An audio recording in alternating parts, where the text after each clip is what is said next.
Vamos criar aqui a nossa query. No meu caso, já criei a query em um ambiente externo, em outra ferramenta. Vou apenas colar aqui no Query Browser. Você clica nesse botão para poder executar a consulta. Nesse caso, eu tenho um parâmetro ano que devo informar no meu ambiente de desenvolvimento. Veja que ele me retornou aqui duas colunas, mês e o faturamento. Vou definir o tipo de gráfico que eu desejo apresentar. Clico no botão de execução do gráfico, que é esse ao lado de execução padrão. Informo o parâmetro novamente, clique em OK e pronto. Simples assim, ele me apresenta o gráfico. Como esse gráfico ele tem parâmetro de ano, então eu tenho que formar esse parâmetro no meu gráfico, que são chamados de filtros. Então você clica aqui no sinal de mais, visualizar filtro. Ele vai alternar para a tela de adição do filtro. Clique aqui na aba de filtro. No nosso caso, vamos adicionar uma combo, um combo box, um componente de combo box, onde iremos definir o alias, no caso o ano. Ele automaticamente detectou o ano como parâmetro. No label vamos colocar ano. E vamos definir a fonte de dados que irá alimentar essa lista aqui. Essa fonte de dados ela pode ser do banco de dados, onde você cria uma query padrão e essa query é executada, né, de um data source específico, ou seja, esse indicador ele pode estar sendo construído baseado neste data source, porém a lista pode vir de outro data source, nada impede. Você executa a query, ele vai trazer para você o resultado padrão, no caso a lista de valores que irá preencher o seu combo. Ou pode ser uma listagem padrão, onde você informa os dados manualmente para poder preencher. No caso o manual é aqui, o listagem padrão é definido nas configurações do dashboard. O mais utilizado é o manual e o banco de dados. Então basicamente você informa quem será o identificador daquela coluna, ou seja, o valor que irá ser retornado quando você escolher o rótulo. Então, quando eu escolhi o rótulo 2009, o valor a ser retornado é 2009. Eu poderia muito bem identificar aqui como rótulo um mês de janeiro e eu informar que seria retornado o valor 1, referente ao mês de janeiro. No caso, não se aplica. Podemos adicionar. Vamos começar com 2008, que é o valor padrão, para ficar automaticamente ordenado. Adicionamos o primeiro valor e vamos adicionar o segundo valor. Você define um valor padrão, no caso eu vou definir 2009, ou seja, automaticamente meu gráfico será filtrado por 2009 e será 2009 que irá vir listado aqui no valor. Então você pode visualizar o gráfico agora, executa aqui novamente para testar. E aqui no gráfico você pode configurar o tipo de gráfico. No caso, se fosse gráfico de duas colunas, você poderia decidir por um gráfico de pilha, onde a informação ficaria em uma única coluna. Daqui a pouco eu vou construir um exemplo para que você fique ciente do que é possível fazer. Você pode definir aqui, modificar o eixo X e o eixo Y, apenas arrastando os valores de uma coluna para outra. No caso, não se aplica aqui. Neste caso, não se aplica.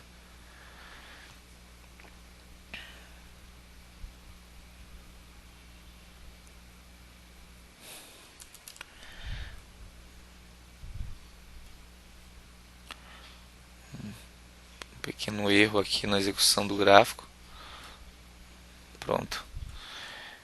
Defino a cor aqui de série. E posso definir linhas de metas. Vamos definir uma linha de meta chamada de meta FAT, que é uma meta de faturamento. Vamos definir o tipo da meta, se é uma meta máxima ou mínima, ou seja, se o mínimo pode ser atingido é um determinado valor e se o máximo a ser atingido é outro valor. Vou definir uma cor para a linha de meta, uma cor expressiva. Seleciono uma série base, no caso é o faturamento. E eu digo aqui se eu quero por um mês ou só quero que se aplique para todo mundo, para todos os meses no caso. Se eu desejar que essa informação se aplique para todos os meses, eu devo clicar nesse botão aqui e automaticamente ele vai se aplicar para todos os meses. Vamos definir um valor padrão, que é o valor máximo, né?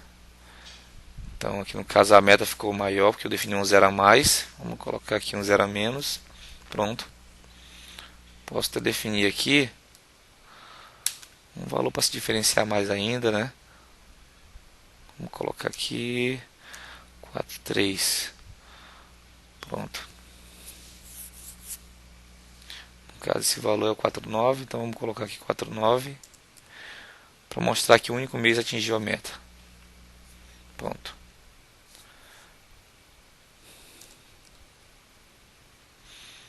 Ou seja, a meta está se aplicando para todos os meses, não somente para um mês, como eu havia mostrado antes.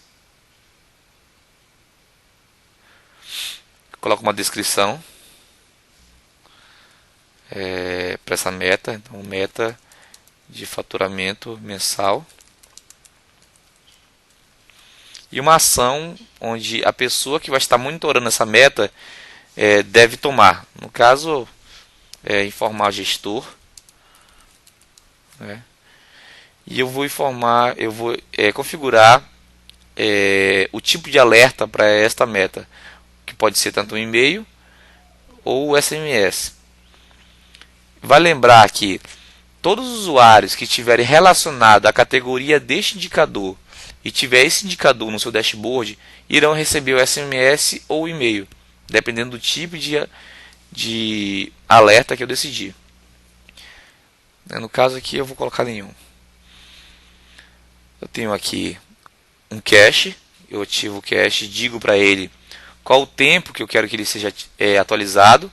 Eu posso dizer que é um segundo, minuto, dia. De um dia eu quero que ele atualize esse cache. Né? Pronto. A informação está pronta, né? Eu posso salvar esse indicador. Está pronto, o indicador está ativo. Iremos adicionar ele lá no nosso dashboard. Acabei que peguei um erro aqui de filtro, porque no momento que eu mexi no gráfico o filtro foi removido. Vou adicionar o mesmo novamente. De forma bem rápida.